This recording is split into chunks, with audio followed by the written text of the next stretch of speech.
atau aplikasi sekolah SD Islam Al-Barakah. Kemudian yang keenam, penutup dilanjuti pembagian rapat. Thayyib, ayah bunda, para jamaah sekalian, langsung saja kita buka acara kita pada pagi hari ini dengan melafazkan basmalah. Bismillahirrahmanirrahim. Semoga Allah Subhanahu wa taala meridai pertemuan kita pada hari ini dan diberkahi oleh Allah Subhanahu wa taala. Baik, kita langsung saja memasuki acara yang kedua, pembacaan kitab suci Al-Qur'an yang akan dibacakan melalui hafalannya oleh perwakilan kelas 2A yang bernama Ahmad Azam hafizahullah taala, yang akan membacakan surah At-Tariq. Kepada beliau tafadhal maskur.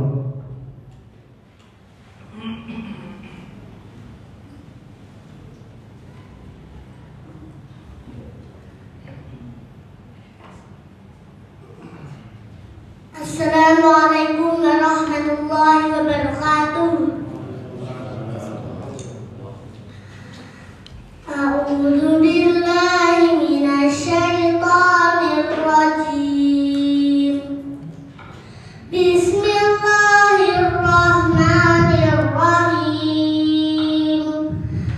Was-samaa'i wat-thariq. Wa ma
Masya Allah, barakallahu fikum. Walaupun badannya kecil, tapi suaranya bukan kaleng-kaleng, begitu indah. Semoga Allah Subhanahu wa taala memberkahinya. Baik, kita memasuki acara yang selanjutnya. Ya, ini kata sambutan dari Kepala Sekolah SD Islam Al-Barakah yang akan disampaikan langsung oleh Bapak Beni Samudra SD SHMH. Kepada beliau tafadhol maskur.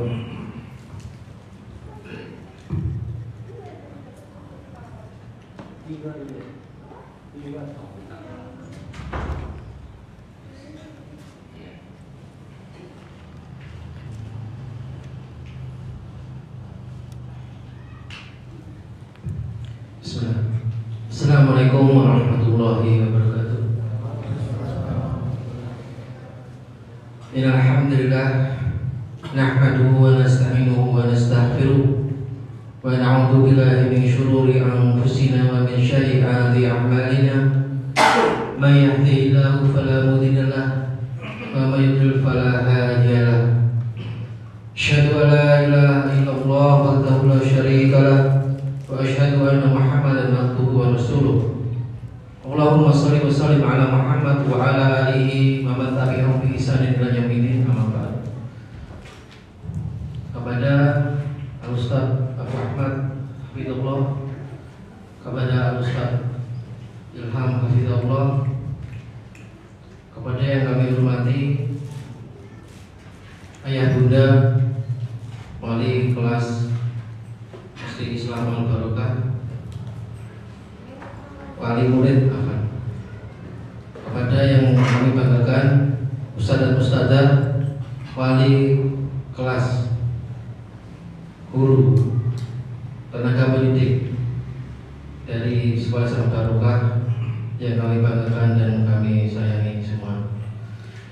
Alhamdulillah pada pagi hari ini kita semua bisa berkumpul kembali di tempat yang sama-sama kita di sini saling bersyukur adanya tempat untuk pendidikan putra-putri kita. Allah melimpahkan banyak sekali nikmat kepada kita semua yang akan terkira, gak akan terbilang, dan gak akan terukur.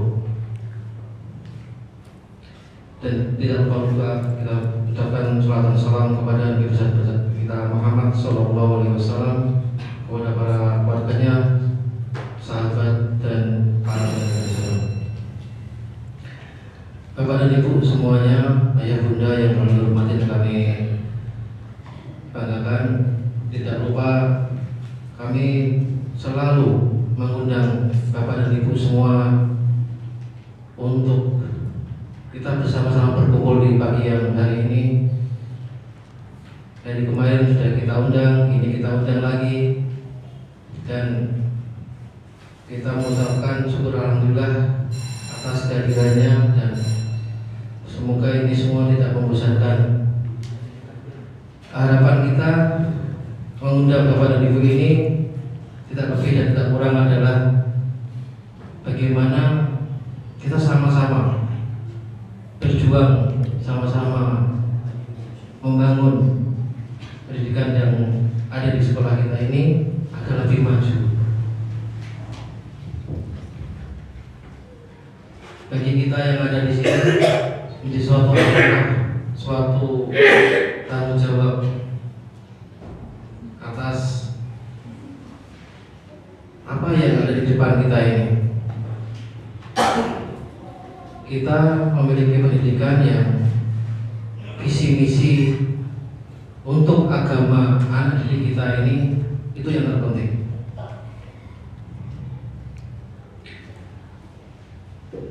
Waktu demi waktu kita membuat beberapa program-program dan kita selalu berevolusi, bereformasi, bergerak ke depan, menutupi apa yang menjadi celah-celah kekurangan kita, baik itu di SDM kita, kurikulum kita, sarparas kita, dan ini semua tidak lebih dan tujuan satu hanya untuk memberikan terbaik kepada khusus anak didik kita, wali murid, dan kepada teman-teman semua yang ada di sini, sehingga bisa saling kita ini bersatu membentuk suatu kekuatan untuk melakukan pendidikan yang dengan dasar dakwah Ahlussunnah wal Jamaah. Alhamdulillah, yang seperti kita lihat sekarang ini tak terasa hampir sudah setengah semester kita jalani.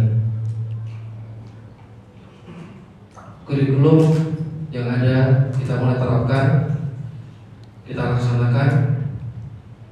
Ada beberapa kendala pasti itu akan terjadi, tapi dengan niat baik kita, dengan harapan kita bersama, semua yang ada di depan kita ini, kendala itu pasti bisa teratasi. Seperti yang akan ada pada siang hari ini, Bapak Ibu semua, ya Bunda, kita akan membuat suatu program aplikasi yang pernah kita janjikan dulu untuk saling berinteraksi antara wali dengan pihak sekolah. Walaupun masih sederhana, itu minimal membantu bahwa anak didik kita ini bisa mempunyai NMS, nomor induk sekolah, yang merupakan nomor induk yang ada di Dinas Pendidikan Pusat. Semua harus didaftarkan dengan NMS. Kemudian di dalamnya akan ada interaksi, jadwal pelajaran, nilai, dan sebagainya. Dan juga akan ada fitur untuk keuangan yang memudahkan, misal kita lupa dalam mencatat, sama-sama mereka untuk kendala-kendala SPP kita. Kemudian yang terpenting daripada ini semua bahwa usaha kita yang akan tempuh untuk ada di kita yang tingkat PAUD sama tingkat kesetaraan paket A atau SD ini adalah gimana visi misi kita tetap kita harus perjuangkan, yaitu membentuk anak didik yang mempunyai modal akhlakul karimah. Kenapa akhlakul karimah? Karena kita sadari sekarang ini banyak fenomena di masyarakat yang jelas mengalami kendala-kendala di bidang akhlak. Dan ini memang suatu tugas berat bagi kita sebagai seorang orang tua yang mengawasi, mengawal anak kita hingga akan menjadi anak yang soleh-solehah, membutuhkan suatu metode pendidikan yang memang di sini suatu kekuatan pelindungan, proteksi dari gangguan-gangguan sosial dan gangguan-gangguan yang selalu menyerang kita. Banyak sekali. Sekarang ini zamannya memang semakin lama semakin rusak. Ya. Nggak akan ada orang tua yang ada sekarang ini anaknya menjadi anak yang baik, pasti itu. Menjadi tugas kita untuk selalu bersama-sama, baik itu dari kalangan ustadz-ustadzanya, tenaga pendidik, semua yang terlibat dalam di sekolah ini, itu bersama-sama dengan bapak ibu, ayah bunda untuk membentuk anak kita menjadi anak yang soleh-soleh. Itu tujuan utama kami. Dan sama-sama juga dari Yayasan Al-Barokah sebagai wujud dari bentuk kepedulian sosial kita memberikan pendidikan yang memang dengan harga yang terjangkau, yang semoga itu tidak memberatkan bagi ayah dan bunda semuanya. Apakah nanti dibilang kita ini minus atau gimana, itu memang pasti nggak usah dibicarakan sekarang. Yang penting tujuan saya setahun 2 tahun ke depan adalah semoga pendidikan kita kuat dulu dalam bidang fondasi agamanya. Urusan rezeki insya Allah sudah ada yang ngatur. Dukungan dan doa dari ayah bunda dan modal kuat bagi kita semua dari Yayasan Al-Barokah untuk memberikan terbaik buat kita semua. Dengan apa yang diinfakkan kepada kita itu sudah sangat saya bersyukur. Itu pun kami tidak mempermasalahkan bagaimana. Yang penting itu ayo adik kita sama-sama kita perjuangkan di sini, kita sama-sama bangun. Baik semua elemen yang ada di sini itu saling nyaman. Itu misi kita dari yayasan. Saya bicara sebagai yayasan. Kalau dari kepala sekolah saya sudah paparkan bahwa kita di sini memang harus wajib selalu untuk memperjuangkan kondisi dan prestasi sekarang sekolah. Dari yayasan akan mendorong hasil yang maksimal dengan biaya minimal. Itu yang terpenting. Kalau kita bicara di Semarang ini pendidikan memang semua nggak ada yang murah. Tapi dengan doa-doa ayah bunda kita bisa istiqomah memberikan support di sekolah ini, itu sudah suatu kebanggaan bagi Yayasan Al-Barokah. Dan yang terakhir, harapan dari kami semuanya, ayo sama-sama. Saya selalu bilang dari awal adalah kita sama-sama untuk gimana di dalam kota Semarang ini, di tengah kota ini ada pendidikan yang memang kita berjuang dengan kemudahan-kemudahan yang kita miliki ini untuk mencapai hasil yang maksimal, anak didik yang maksimal, guru-guru yang maksimal, sekolah yang baik dan bagus, dan semua kendala-kendala yang signifikan. Itu semoga yang menjadi harapan dan tujuan kita semuanya meeting, dengan kegiatan program dan lain-lain, membuat kita semua semakin semangat untuk gimana memperlakukan pendidikan kita di sini adalah hal yang paling utama. Kita semangat, Bapak Ibu semangat, anak semangat, pasti negara akan menjadi baik dan berkah semuanya. Begitu harapan dari kami semua. Kurang lebihnya mohon maaf. Assalamualaikum warahmatullahi wabarakatuh.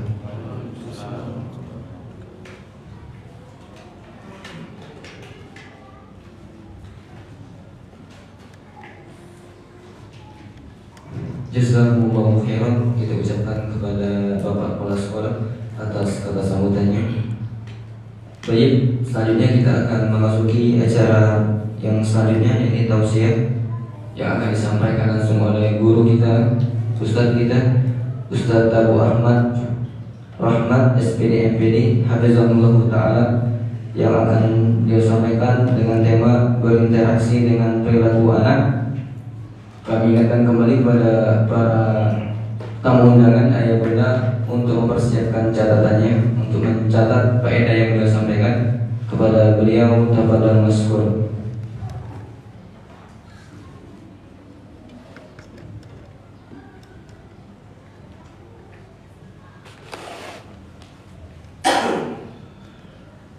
Bismillahirrahmanirrahim.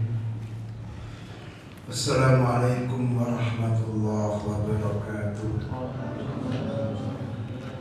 Alhamdulillah, wassalatu wassalamu ala rasulillahi wa ala alihi wa ashabihi wa man tabi'ahum bi ihsanin ila yaumiddin, amma ba'd. Ayah bunda yang saya muliakan, kita bersyukur kepada Allah Ta'ala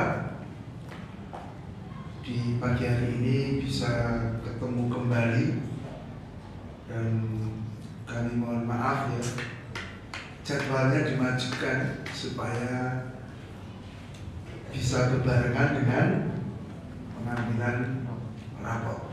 Nah, mestinya kita di Sabtu pekan ketiga, tapi kita maju. Tidak apa-apa, mudah-mudahan bisa dipahami bersama. Ayah bunda yang saya muliakan, saya tanya ke panjenengan semuanya, pernah tidak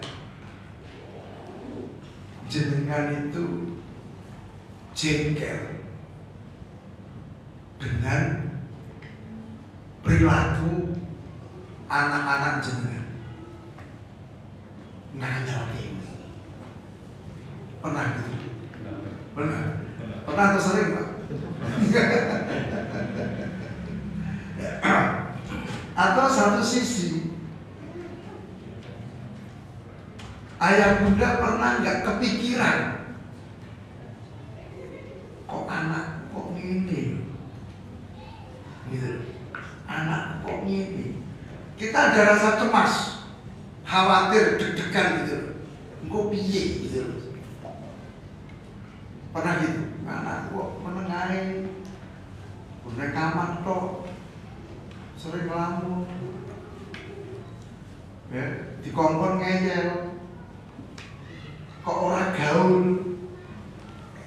gitu ya. Ada perasaan cemas gak seperti itu, ngadepi anak-anak seperti itu? Ya saya yakin ada, meskipun ya kadarnya beda-beda. Ada yang kecemasannya itu sering, gede, kejengkelannya ada yang sering, gede juga. Tapi ada yang ya kadang sambil lalu saja. Nah, maka di sini ayah bunda, kita harus memahami dan mengilmui tentang perilaku anak.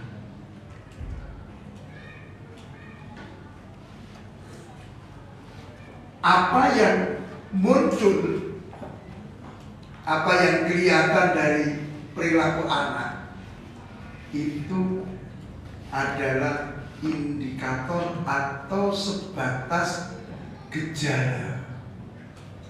Sebatas gejala. Kayak kalau anak kita itu, kok demam, kok awalnya panas. Di balik demam, panas itu ada sekian kemungkinan. Ya, oh mungkin kena infeksi, ya, mungkin kena bakteri, mungkin virus, atau yang lainnya. Tapi yang muncul, yang kita lihat, kita rasakan apa? Anak kita demam. Maka apa yang kita lihat, apa yang kita rasakan dari perilaku anak kita itu adalah gejala. Maka kita sebagai pendidik, entah kita posisinya sebagai orang tua atau sebagai guru, nah ini harus melakukan analisis, pemeriksaan, ya. Seperti ketika misalnya anak kita demam, kita bawa ke dokter, itu biasanya diapakan anak kita kalau bawa ke dokter? Langsung diresepi kayak obat gitu, reksose itu, ditakon-takoni orang, yang dirasakan apa, yang sakit di mana, terus mungkin dipijet, sakit enggak, kan gitu kan? Itu analisa. Karena sekali lagi demam hanyalah gejala. Ya. Setiap perilaku itu nanti ada sumbernya, ada sebabnya, ada inti masalahnya. Maka ayah bunda, para asatidzah, jangan langsung menghukumi anak dengan perilakunya. Ya, misalnya ada anak disuruh diem angel, oh kowe cah nakal kowe, kandhane ngeyel, nggak boleh. Ingat, nggak mau diem, melawan itu gejala. Sumbernya apa? Sebabnya apa? Harus kita analisa, harus diteliti. Dan ini biasanya apa? Butuh keahlian, butuh ilmu. Anak kita sakit kan ya enggak sembarangan diperiksakan loh, mesti kepada ahli, ke dokter. Mungkin awalnya dokter umum, bisa naik ke dokter spesialis, bisa naik ke spesialis. Gitu. Kenapa? Pemeriksaan, analisa ini setengah dari pengobatan. Ya, setengah dari pengobatan. Kalau analisanya benar, udah setengah sembuh itu.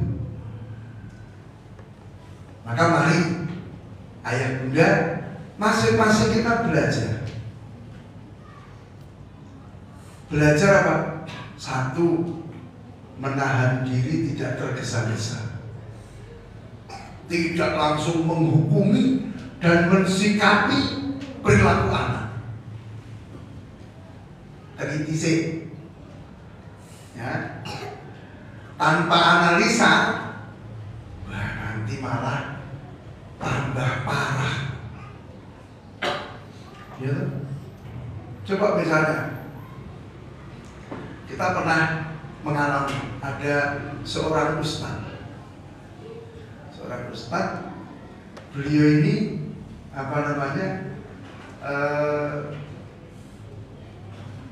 dideteksi punya penyakit darah rendah, tekanan darahnya rendah. Satu hari dia badannya nggak nyaman gitu loh, terus nggak periksa, menduga sendiri, wah ini kayaknya saya tekanan darah saya kurang. Udah satu dia konsumsi makanan minuman yang menaikkan tensi darahnya. Ternyata apa? Lu kok tambah parah. Setelah diperiksa ke dokter, lah kebablasan, ketinggian. Karena apa? Nggak nyaman itu ternyata apa? Tadi darahnya naik. Sama Pak, ya. Ada teman juga, dia itu disinyalir atau dia tahu dia punya diabetes, gula darahnya tinggi.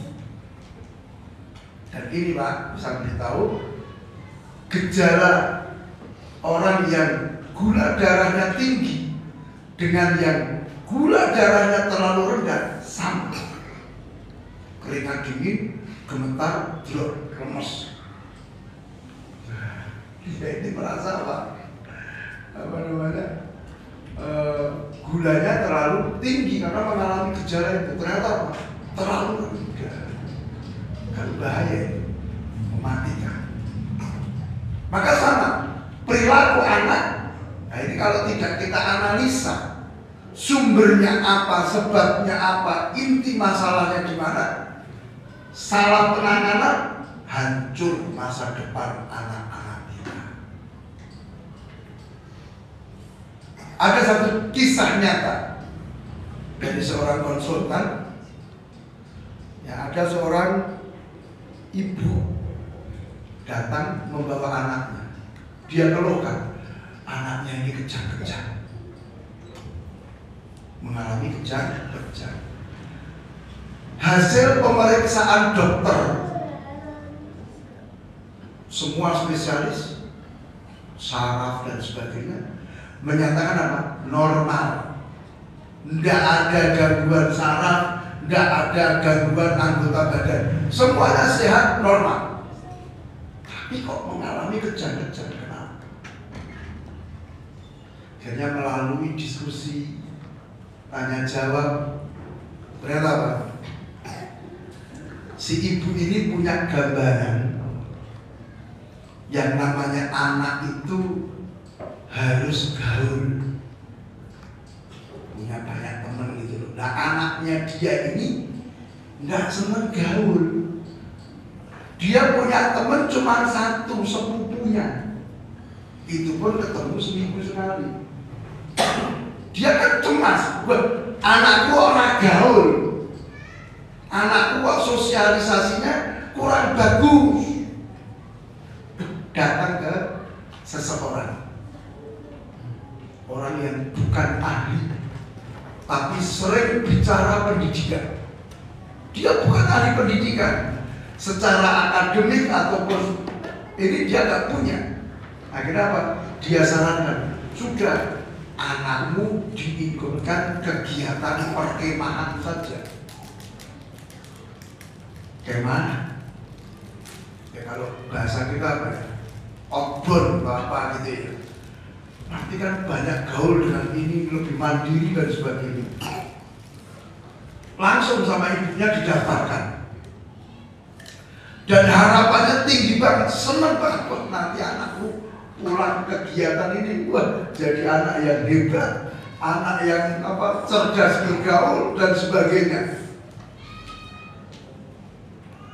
Nah kan selama kegiatan nggak boleh telepon-teleponan, di karantina begitu.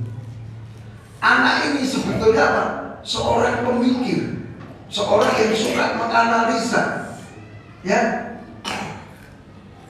Cuma ya tadi kelemahannya satu, dia nggak berteman gitu aja. Itu dicemaskan oleh ibunya. Tiba waktu selesai kegiatan, ibunya jemput kan, dengan harapan yang tinggi, masya Allah dia sambut anaknya. Apa yang terjadi?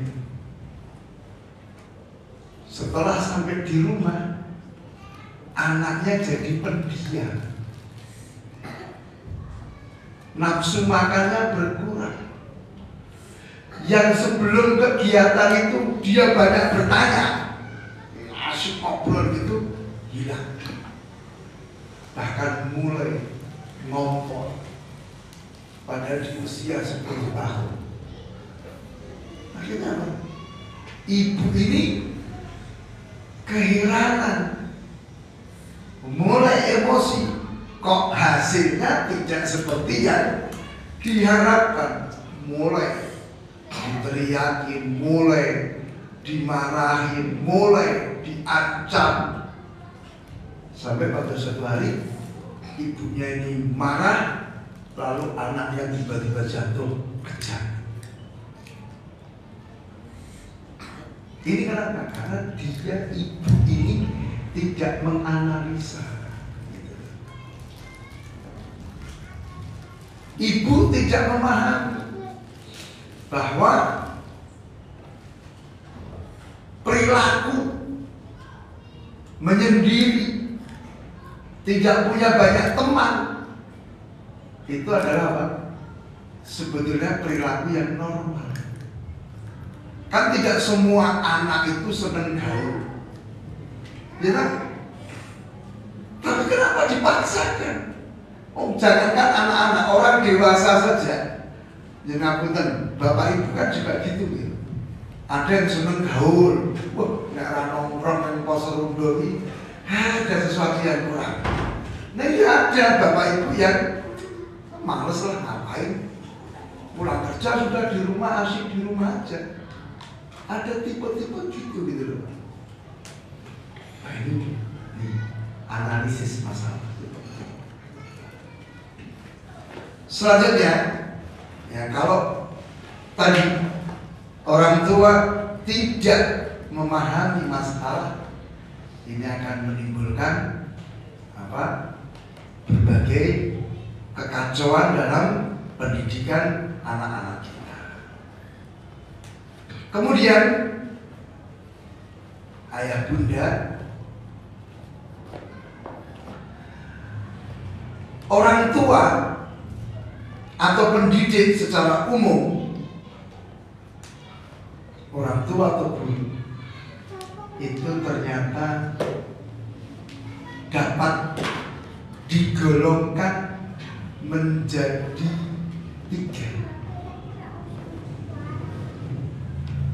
3 tipe orang tua. 1, tipe pemadam kebakaran. 2, tipe pawang.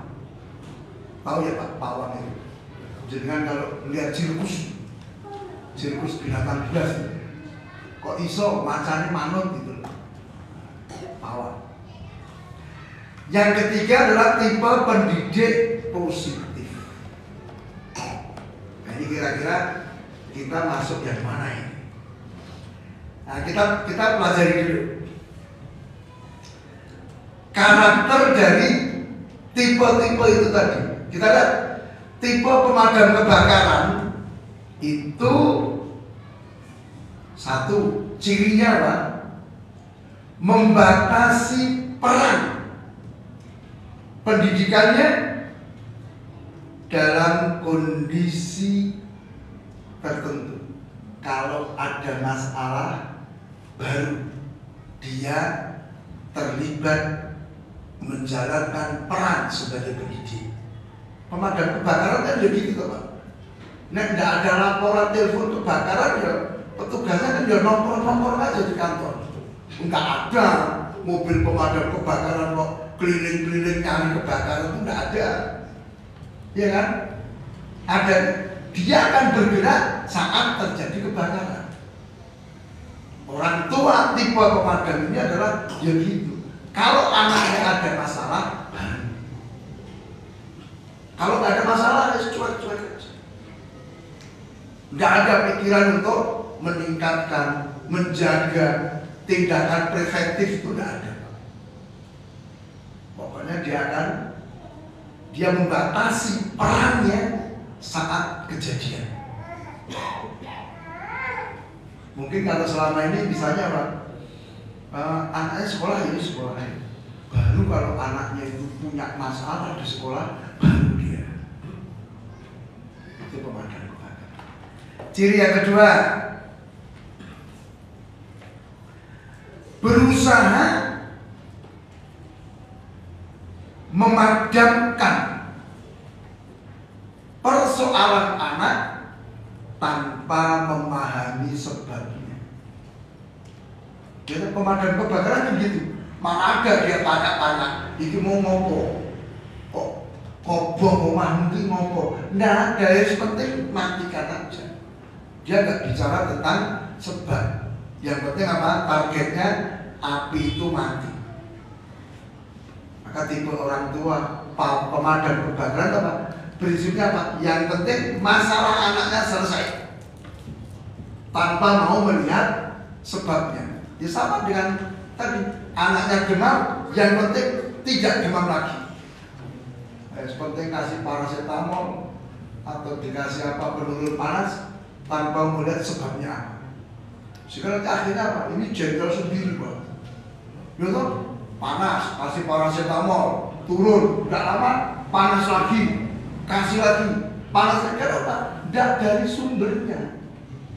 Gimana? Anak juga gitu. Anak kok ya diperintah melawan, anak kok nggak manut. Nah ini karena tidak diobati dari sumbernya. Ya anak itu manut, terus kok ngeyel meneh. Diancam awal manut, ngeyel meneh gitu. Karena jadi kita punya ambiar sendiri gitu. Ya. Kemudian yang ketiga, dia akan mencari berbagai macam cara, metode untuk mengobati permasalahannya. Terus entah bagaimana caranya, prinsipnya apa? Masalahnya selesai. Sama tuh pemadam kebakaran itu, dia kan nggak mikir. Terus pokoknya prinsipnya apa? Api padam. Ya maka kalau perlu apa jebol pintu, pecah kaca. Prinsipnya apa? Api mati. Maka orang tua tipe ini juga gitu. Anaknya ada masalah, yang penting masalahnya selesai. Apakah harus menghukum? Apakah harus dengan caci maki? Apakah harus dengan ancaman? Tidak peduli. Penting masalah selesai. Guru-guru kadang juga gitu. Penting masalah selesai. Juga kadang marah-marah di depan kelas, caci maki kan gitu. Ya. Kemudian yang keempat, pemadam kebakaran itu akan menggunakan cara yang muncul di pikirannya. Yang muncul apa? Itu dipakai. Dia tidak akan berpikir komprehensif dari sudut ini sudut. Ya, tadi karena prinsipnya apa? Api padam. Orang tua prinsipnya apa? Masalah selesai. Yang muncul, anak harus dipukul, pukul. Tidak pertimbangan-pertimbangan yang lain. Maka pendidikan menurut orang tua ini adalah apa? Ya,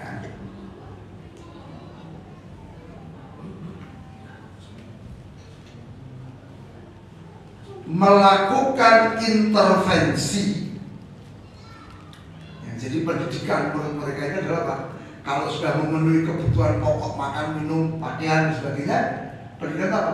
Sebatas melakukan intervensi saat terjadi permasalahan. Ketika muncul perilaku yang mencemaskan, ketika terjadi perilaku yang menjengkelkan, baru itu terbatas pada itu saja. Nah, kemudian yang kedua, tipe pawang. Tipe pawang ini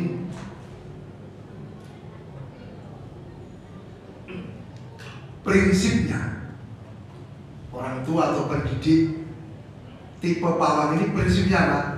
Bagaimana menundukkan anak, ya? Bagaimana menundukkan anak? Bagaimana anak itu menjadi anak yang taat, mengikuti keinginan orang tua atau gurunya, pendidiknya. Prinsipnya ya itu. Ini yang dikenal dengan model juga apa? Otoriter. Ya kan? Orang tua, guru, otoriter. Prinsipnya apa? Kamu manut sama saya. Kamu memenuhi keinginan-keinginan saya. Tidak ada kompromi. Sama seperti seorang pawang menundukkan singa atau hewan-hewan yang lain di dalam sirkus. Ayo, kalau nurut kasih makanan, nggak nurut cambuk. Gitu aja. Nah, kamu pilih mana? Ya. Sehingga bagaimana mereka berusaha agar anak itu mendengar dan taat.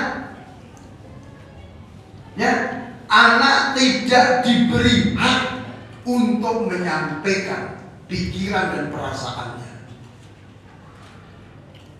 Ya cuma ada dua aja. Kamu manut dapat hadiah, ngeyel dapat hukuman. Dan harus manut gitu. Arahannya harus taat. Ya.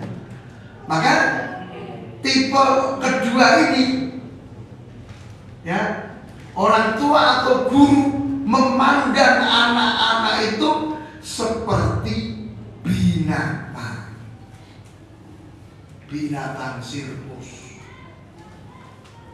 Itu aja.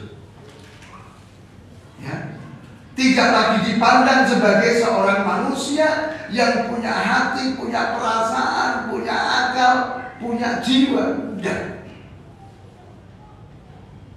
Maka nanti lihat, anak yang dididik oleh pendidik tipe pawang, dia menjadi anak penurut, tidak punya inisiatif, tidak punya rasa percaya diri. Dia tidak akan bisa mengatakan tidak, yes senantiasa. Meskipun itu kepada orang lain, dia sudah jadi tipe yes. Jika ini baik. Nah, maka pandangan seperti ini adalah pandangan orang-orang kafir, pandangan materialistis, memandang anak sebagai satu objek material gitu loh. Harus ngikut, tidak ada hak untuk apa? Ya, menyampaikan usulan pendapat. Ini mungkin apa ya? Jangan sebagian ya masyarakat Jawa pada zaman dulu feodal gitu kan, model-model gitu. Sudah kalau bapaknya ngomong ya sudah, itulah keputusan, tidak ada berani apa.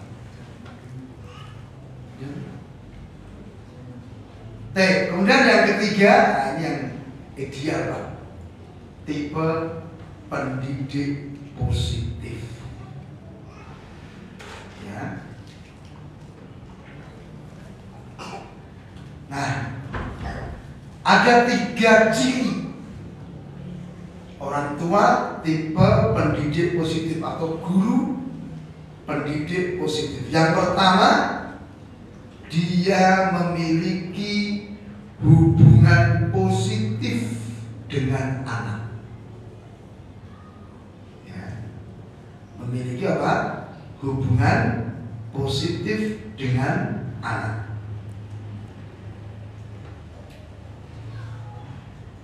Hubungan tersebut dibangun di atas kasih sayang, kecintaan, ya, bukan dibangun di atas kekasaran, kebencian, penguasaan. Ya.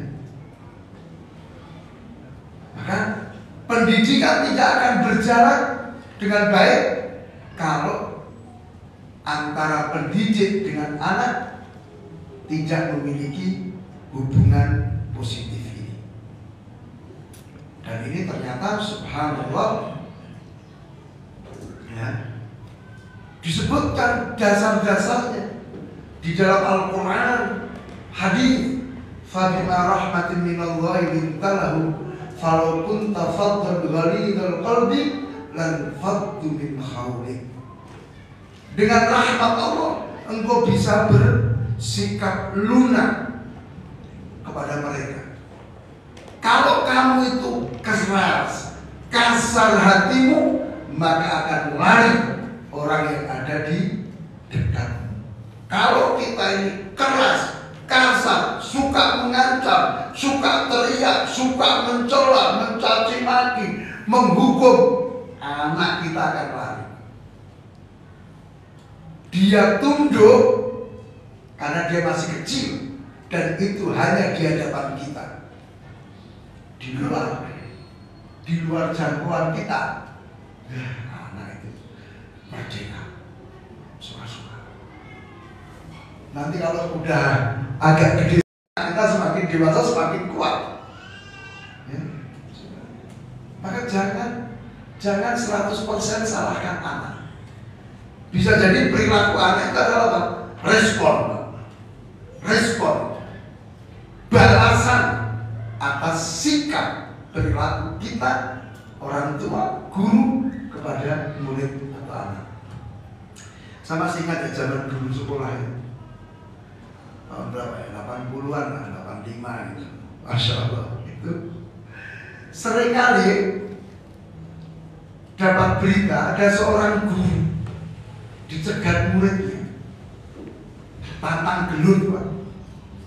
Ya kalau di sekolah kan nggak berani muridnya, di luar sekolah, ayo Pak, lepas seragamnya, kita duel, nggak terima, dihukum, ya kan? Nah kenapa anak bisa seperti itu, berbuat kurang ajar pada guru itu sebagai respon, karena hubungannya tidak baik. Sama anak-anak kita, Bu, kalau udah gede, seperti itu. Hari ini misalnya sering kita dengar anak apa lari dari rumah ketika dimarahi oleh orang tua. Seminggat bae Pak. Sepuluh neng dalan bae karo koncone nyenengke gitu lho. Nang omah iki tersiksa kok. Tertindas aku di rumah.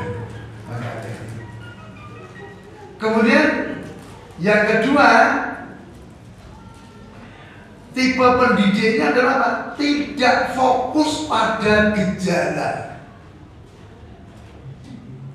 Kita lihat, setiap perilaku itu mesti ada sumbernya, ada sebabnya, ada intinya.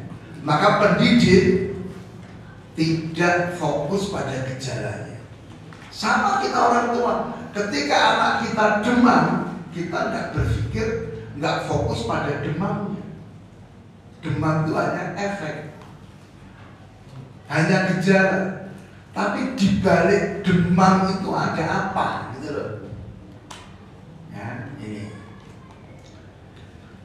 Maka dia tidak menyikapi perilaku permasalahan anak hanya pada gejalanya saja, hanya pada yang nampak saja. Nah, jadi dia akan analisa, dia akan berusaha menyingkap, menemukan sebabnya apa. Kok anakku ngeyel ini sebabnya apa? Kok anakku gini tuh kenapa? Gitu loh. Kemudian yang ketiga, semangat untuk menguatkan kepribadian anak. Ya kalau hari ini dikenal dengan apa? Penguatan karakter. Gitu.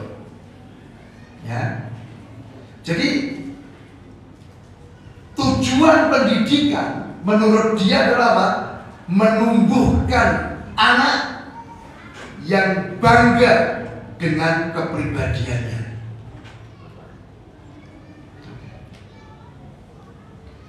Jadi anak yang saleh.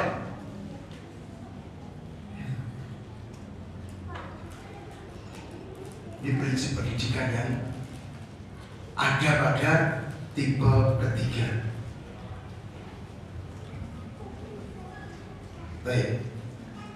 Kemudian ayah bunda yang saya muliakan, perilaku anak itu ada dua. Satu, perilaku yang mencemaskan atau menjengkelkan. Ya.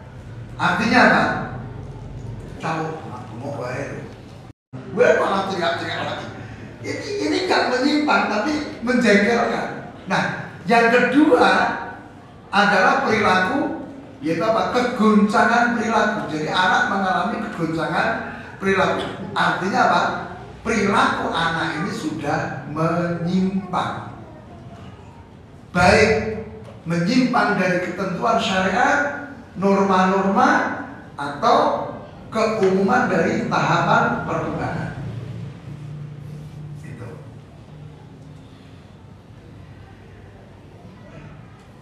Kemudian ini yang perlu untuk kita pahami ya Pak ya. Jadi kalau kita menghadapi perilaku yang menjengkelkan tadi, kita harus paham bahwa perilaku yang menjengkelkan, perilaku yang mencemaskan itu sumbernya ada 5. Muncul dari 5 sumber. Pertama, ya itu adalah karakter tahap perkembangan. Karakter tahap perkembangan. Misalnya anak itu apa namanya? Egois. Anak TK egois, suruh minjemkan mainan ke temennya nggak mau. Itu normal. Cuman kita orang tua apa? Yang nggak paham, cemas. Anakku ini egois banget ini. Ya, anak suka lari-lari, normal Pak. Meskipun kita jengkel, ganggu orang tua ini. Kita capek selalu lari-lari teriak-teriak. Itu tahap perkembangan. Maka nanti kita akan belajar ke sana. Yang kedua, sumbernya itu dari orang tua, baperan. Orang tua itu perasaannya sensitif. Jangan normal.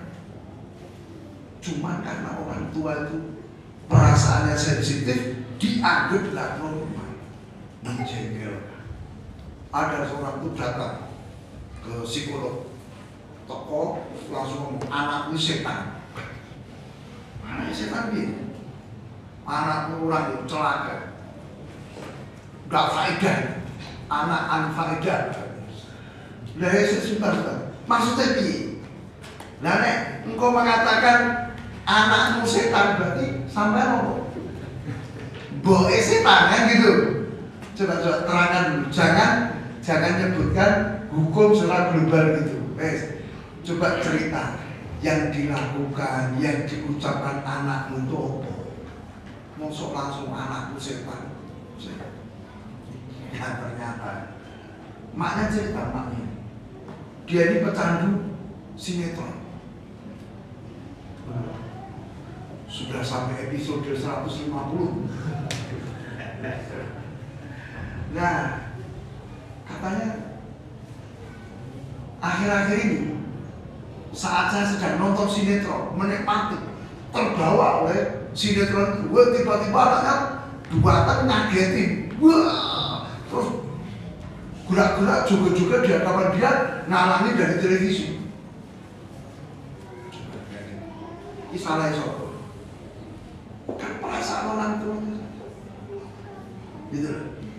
Kan jadi ya iso, nek dia gak sensi, udah nonton yang kamar dikunci kan nyaman tapi anaknya rasa lebu. Atau kalau tidak direkam, nanti nontonnya kapan? Pas anaknya wis turu ngono lho. Ngapain dia harus ngomong? Perasaan nanti kita ada. Kemudian karena kebutuhan jiwa, anak berperilaku yang dianggap menjengkelkan atau mencemaskan karena itu dalam rangka pemenuhan kebutuhan kejiwaan dia. Anak itu butuh disayangi, butuh diperhatikan dong. Sehingga kadang-kadang yang saya Ustaz ya, di kelas itu ada loh, anak itu takon itu. Tanya Ustaz, ternyata apa? Itu caper Pak. Di rumah nggak dapat perhatian dari emaknya, dari bapaknya, ya dia cari perhatian ke gurunya. Maka jangan bilang guru-guru kan mensikapi keliru. Wah, ya naik kelainan ini. Maksud kayak itu normal, wajar. Karena apa? Kebutuhan kejiwaannya gitu loh. Nanti ada kebutuhan jiwa terbanyak. Butuh cinta, butuh perhatian, butuh dihargai, butuh diterima. Bisa jadi, wah anakku yang omah, yo apik. Tapi semenjak mondok itu loh, wah kayak masalah wae. Kenapa? Karena dia merasa dibuang. Ya kan? Mosok aku di rumah tidur di AC ruang, kasurnya empuk, ruang tidurku AC. Wah kok ditaruh di pondok yang aduh, kasurnya itu tipis, kok panas. Wajar akhirnya. Ini bapak ini tidak senang sama saya. Dia mau membunuh saya. Sehingga saya dibuang ke sini, ya kan? Muncul perilaku, respon, ya, atau sebagai respon. Anak menghadapi situasi kondisi tertentu muncul perilaku, atau sebagai bentuk pembalasan. Anak itu ketika nanti mendapati tipe pawang tadi, diancam, ditundukkan gini-gini, maka dia akan balas. Dia akan melakukan pembalasan. Maka yuk, ya nanti insya Allah ke depan ya, kita akan pelajari di sumber-sumber kayak gini. Ya, kita harus paham tahap perkembangan anak itu seperti apa, karakternya bagaimana, cara nyikapinya bagaimana gitu. Sebab kalau kita ini keliru menghadapi perilaku anak tanpa menganalisis sumber-sumbernya, ini akan mencelakakan anak, menghancurkan masa depannya.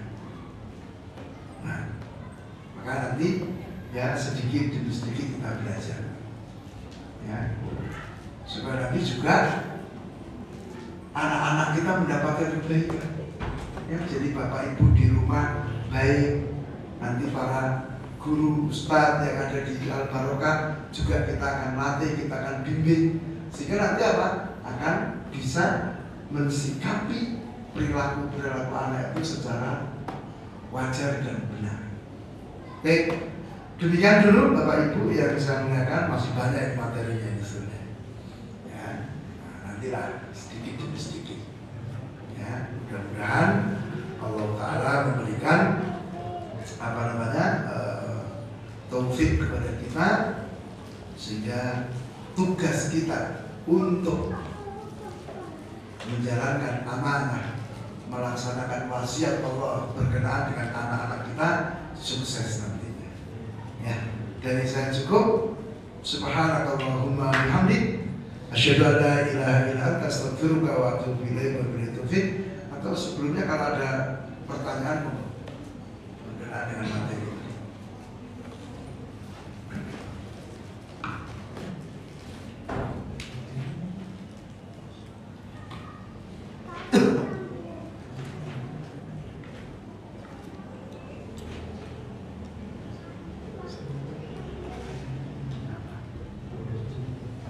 Kalau nggak ada ya nggak apa-apa. Nah, kayaknya sudah kepikiran untuk mengambil rapot. Dan nanti saya pesen ayah bunda nih. Ya, rapot itu bukan harga mati. Ya, artinya bukan sesuatu yang mutlak. Ya, tapi itu hanya ya sebagai lampiran, pelaporan saja, karena mungkin di kita masih kurang dalam memberikan penilaian kepada putra putri panjenengan, ya, karena nanti sebenarnya nilai itu tidak hanya dari pengetahuan, justru kita tuh pengen sekali penilaian itu fokusnya dari perilaku. Maka nanti ayah bunda tidak usah terlalu kecewa atau sedih kalau bisa melihat nilainya anakmu cuma 5, tidak apa-apa. Yang penting dia rajin sholat, akhlaknya baik gitu loh. Saya sering kok ngomong ke teman-teman, sekarang gimana kita mau menilai satu anak? Anak ini ujian fikih nilainya 9, tapi sholatnya belum. Satunya B, nilai ujiannya 5, tapi dia menjaga sholat. Mana yang lebih baik? Maka ini untuk membuka wawasan bahwa penilaian itu tidak hanya fokus di pengetahuan. Ya, karena pendidikan itu artinya apa? Proses merubah perilaku. Kalau perilakunya belum berubah, ini belum dikatakan berhasil. Meskipun dia sudah, ini sebagaimana ucapan salaf, la yazal rajul jahilan hatta ya'mal bi ilmi. Orang itu tetap dikatakan bodoh kalau belum mengamalkan ilmunya. Dia udah ngerti, tapi kalau belum mengamalkan, dihukumi sebagai apa? Sampai dia benar, baru dia dikatakan berilmu. Ya. Maka santai aja, nanti nggak usah dimarahi Pak, nggak perlu dijajah-jajah baik. Wah, masya Allah, adik luar biasa, betul? Nilainya 5 itu wah luar biasa, top. Ya, cobalah kasih apresiasi, karena apresiasinya akan menumbuhkan semangat untuk meningkat. Jangan dengar ya. Kalau kita mau bandingkan diri kita dengan anak-anak kita, jauh. Dengar betul. Ada yang dulu SD sudah punya hafalan juz amma, ya. Atau mungkin SD sudah bisa baca Quran. Nah, hari ini anak-anak kita itu SD bisa baca Quran, punya hafalan, itu sudah hebat banget, ya kan? Maka yuk kita hargai deh perjuangan anak-anak kita, ya. Karena memang ya nanti ayah bunda, kecerdasan seseorang itu masing-masing punya kecepatan yang beda-beda. Ada yang cepat, ada yang agak lambat, ada yang lambat gitu. Mungkin kita pernah ngerti siapa namanya? Thomas Edison, penemu lampu. Itu kan di DO Pak, sama sekolah. dikeluarkan karena dianggap idiot sama gurunya. Ini anak ini terlalu bodoh, dikeluarkan. Ibunya dipanggil untuk menerima surat pengeluaran itu.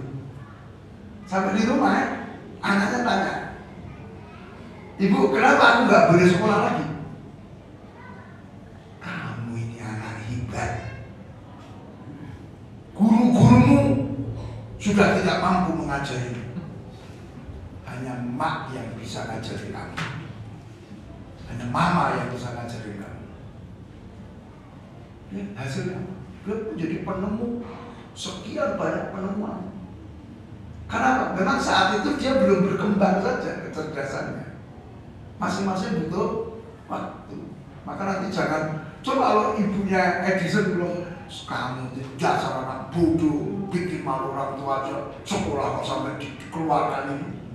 Hancur. Tapi lihat emaknya kan luar biasa tuh. Hanya mama yang bisa mendidik kamu, yang lain juga bisa. Kan bener kan? Ya nggak bisa. Nah, hasilnya luar biasa. Maka yuk nanti dengan sinergi antara orang tua dengan sekolah, kita harapkan anak-anak kita menjadi anak-anak yang hebat di masa yang akan datang. Ya, demikian dari kami. Wallahu ta'ala. Jazakumullah khairan kepada Ustaz Muhammad atas materi. Semoga materi yang beliau sampaikan itu bermanfaat untuk kita.